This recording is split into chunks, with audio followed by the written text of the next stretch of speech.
Que le Seigneur Dieu vous bénisse.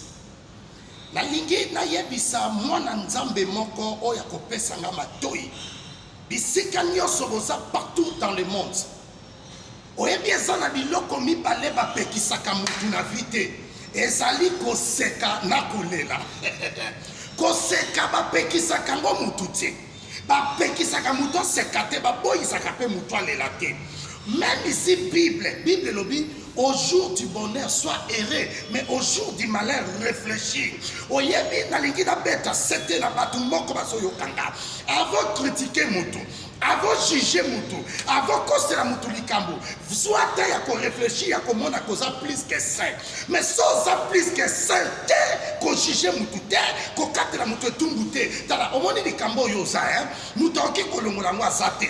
Nengi na yebisa mutu moko, s'il te plaît, mon frère, ma soeur, pesanga bato ya oyokanga ko sala likambu te po mutatindi yo sala ko boya pe likambu te po mutatindi yo boya, que votre oui soit oui, que votre non soit non.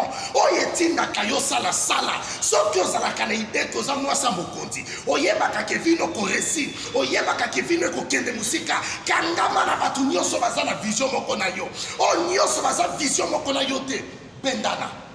Oui, mais la fois passée, na kena baninga moko na fête ya moninga moko.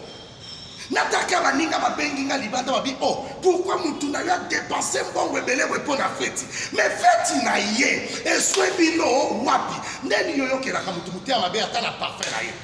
Muta sali fête ya anniversaire na ye, a sepeli si vie na ye, nzamba bakise une année de plus, mais batu soba yokeli yango jalousie. Batu nyonso ba yokela ko jalousie na vie na yo, na bana na yo, na mwasi no na mobali no, mbulo bako craquer. Ta omoni vie na yo o sala banguna no boye.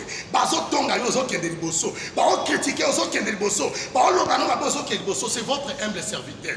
Prophète Jérémie Kabamba 081 375 27 94. Mutasali fait une soyo wapi. Ce qui yoza nangote bien garda ya ye tika jalousie. Ta la lobi bien bon tika jalousie que le Seigneur Dieu vous bénisse.